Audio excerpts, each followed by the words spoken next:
Well, good morning, everyone. For those who are in Southeast Asia, Tuesdays with Gordon. Today we're talking about boost your listening skills to boost your effectiveness. Good evening from Chicago, Gordon. It's good to see you again this morning. Hey, it's really good to see you again because 1 week flies by so quickly. Yeah. Gordon, any thoughts? We have weather changing in Singapore.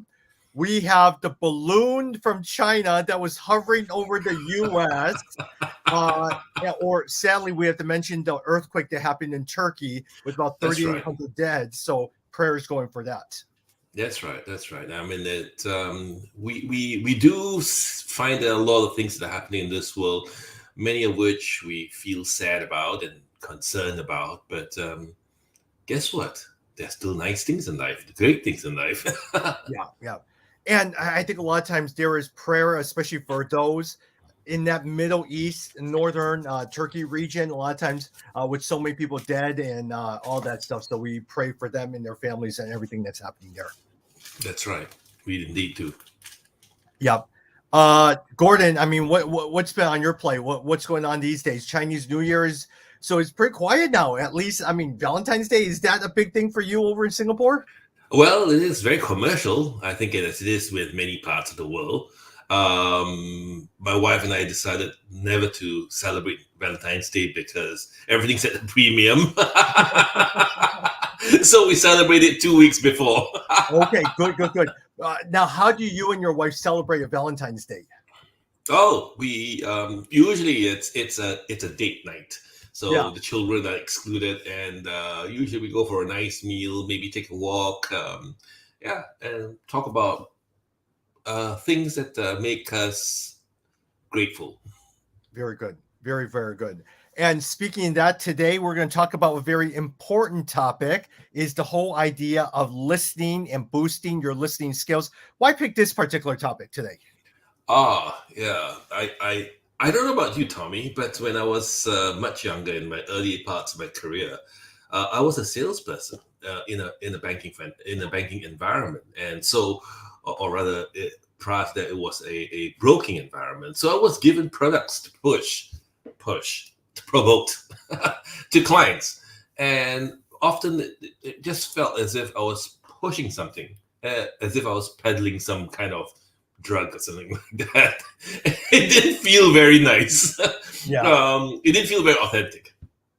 And then my clients would then push back and say, "Hey, no, look, the other banks or the other firms are showing this," and I never really got down to what they needed and what they wanted, and that's because I wasn't really listening very well. Yeah.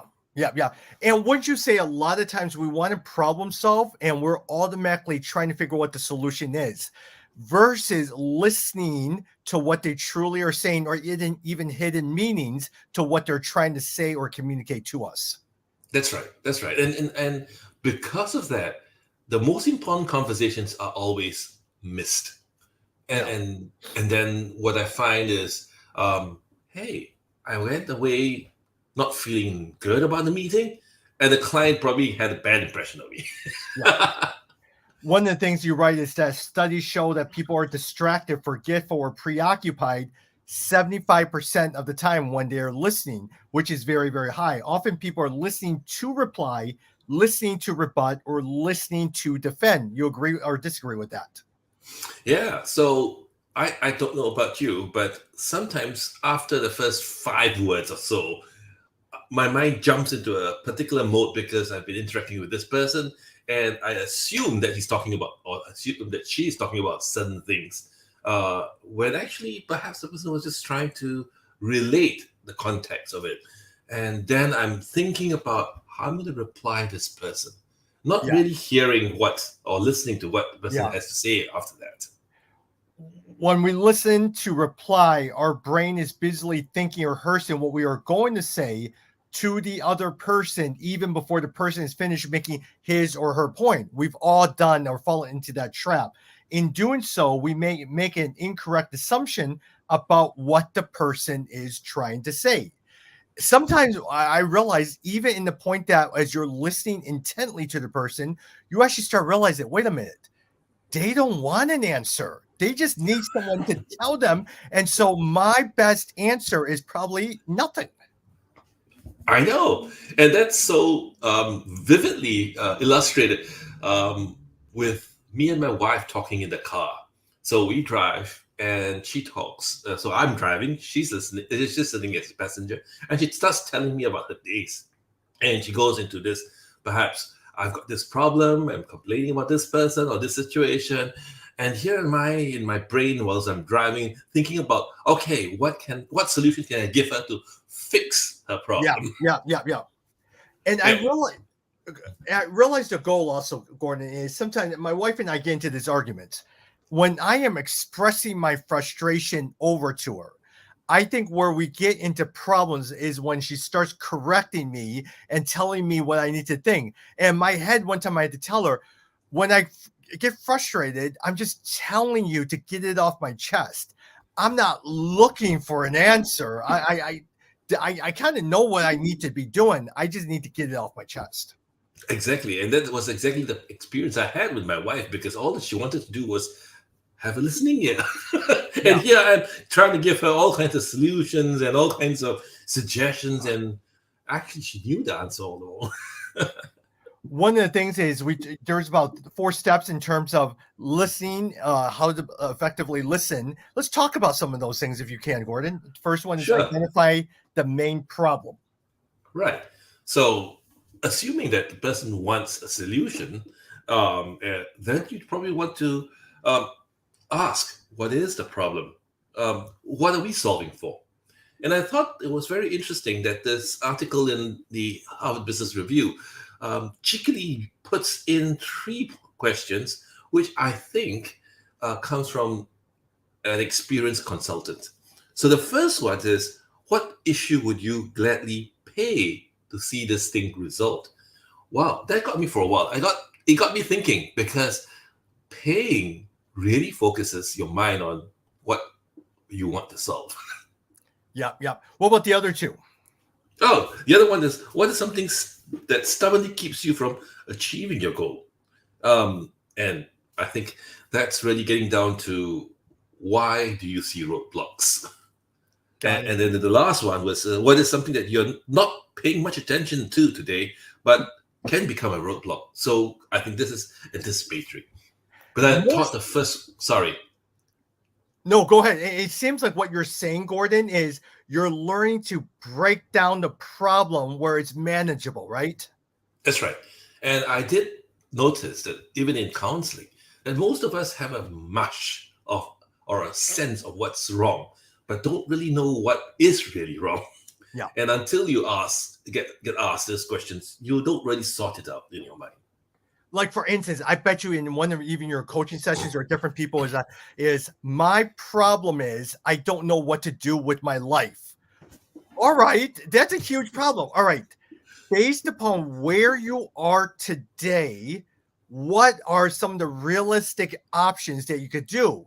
Is it going for more school? Is it staying where you are and seeing where you could go from? Is it looking for what are some realistic jobs or situation versus the bigger problem that you're dealing with? Yes, and I suspect that our minds are very organic in the way we behave or the way it thinks. And so as we think about one problem, other side issues kind of interrupt and distract the way we think. And so it becomes a mash. Yeah.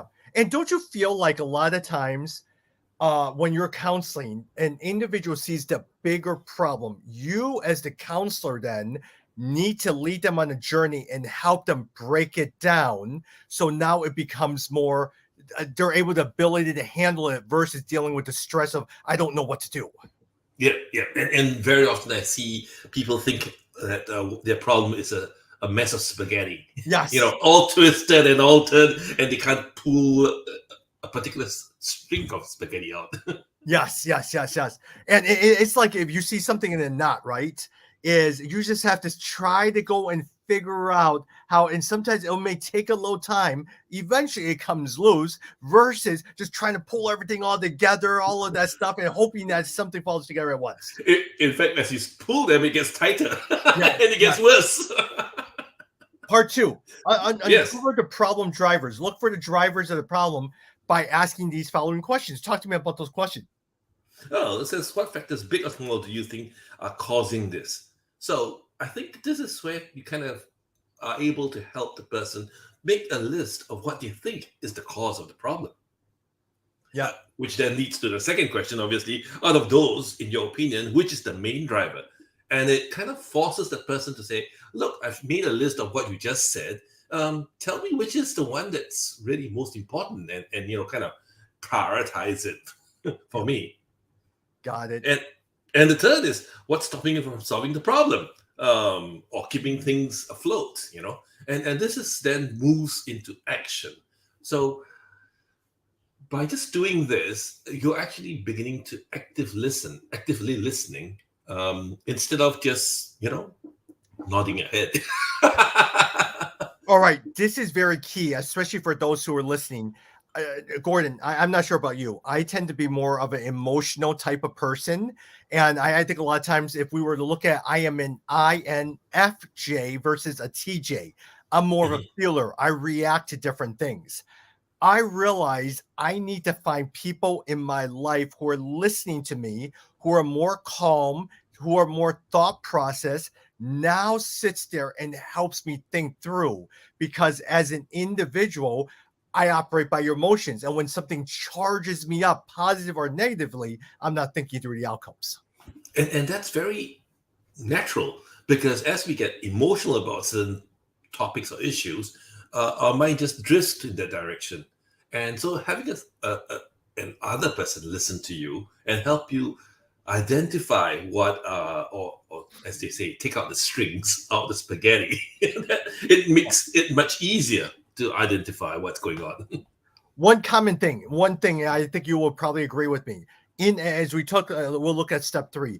As you're talking with people, and this could be in conversation at church or at business or at work, all of those different things, as you're talking with them, give them the focus of your attention. I find a lot of times is if I'm talking with you and you're trying to tell me something, but I'm looking around to see who's around me, unless it's really important and you really are looking for someone. And other than that, make that person the most important part of that conversation and that you have their full attention.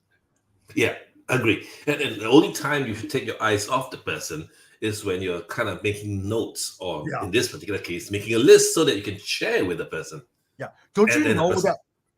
Have you ever been in a situation where you talk with a person and that person is looking around all the time? Oh my, that's the most hurtful thing. I wouldn't even use the word hurtful. Yeah. The only time it's okay is when I say, hey, Gordon, love to talk with you. Just so you know, I'm also trying to make sure it's so-and-so is coming in. So I hope you're okay as we talk. I just want to make sure I don't miss that person. Exactly. And that helps the person understand why you're looking away. Correct. Because what you're communicating is what you're saying to me is not important enough for me to even pay attention to you. Exactly. And that's the most important thing about empathetic listening. Yeah.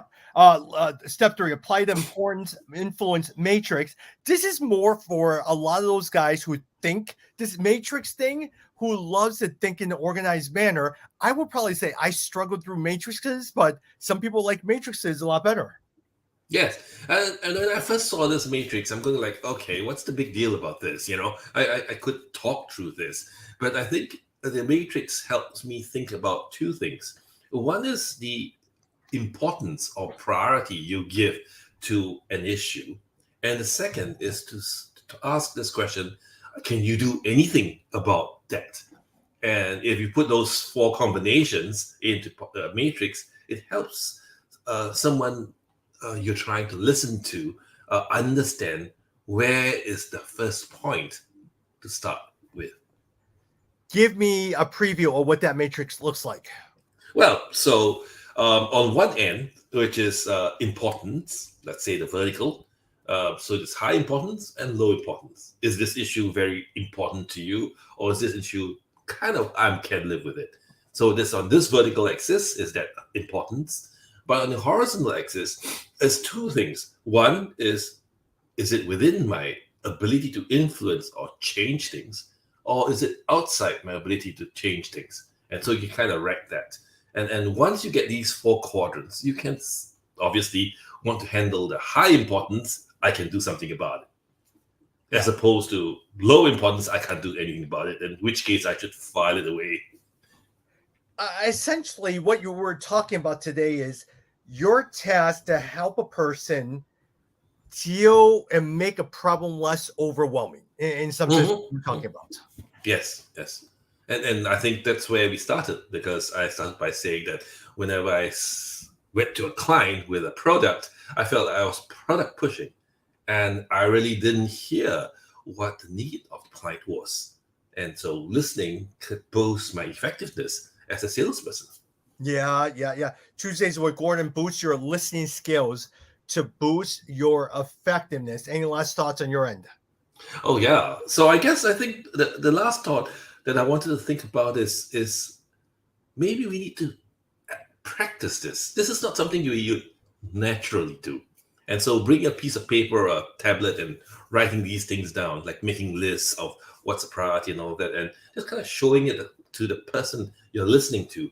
I think the person begins to look at you and say, oh yeah, this guy's trying to help me. Or a lot of times I would probably go ahead one step further, make it a practice by grabbing a coffee once a week with someone, grabbing a Saturday morning breakfast, and learn to what they say. Talk about 20% of the time by asking clarifying questions, but listen 80% of the time and see what changes from that point on. That's right. And then that's when you really become effective, because you're giving the person attention and trying to understand the person's problem. Got it. Tuesdays with Gordon. Gordon, what's on your plate for today, for you and the rest of the week here? A couple of meetings, a counseling session, a coaching session. Well, this week, hey, actually, on a side note, this was what I was going to ask you. We had Groundhog Day here. Does that apply to Singapore? Oh, no, there's no winter to stop. Oh, but I love the show Groundhog Day. Yeah. Oh, yeah. Did you ever watch that movie? Perfect show. Yeah. So literally, a lot of times the what do you call it? What animal do you call it? The groundhog, right? Yeah, the groundhog started out. So now we have 6 more weeks of winter here. Oh, really? Okay. Yeah. So it didn't appear today. No. And then from that point on, we actually have Super Bowl this week, the American football Super Bowl. I'm not sure if you've ever watched the Super Bowl before. Feels like it's going to be a cold Super Bowl. No, it's an indoor stadium. A lot of times the NFL does not have anything outdoor, but all of it is indoor stadium. Right. Yeah. So, but getting there is going to be cold. Yes. Tuesdays with Gordon. Gordon, thank you so much for everything, and we'll talk soon. Thank you, Tommy.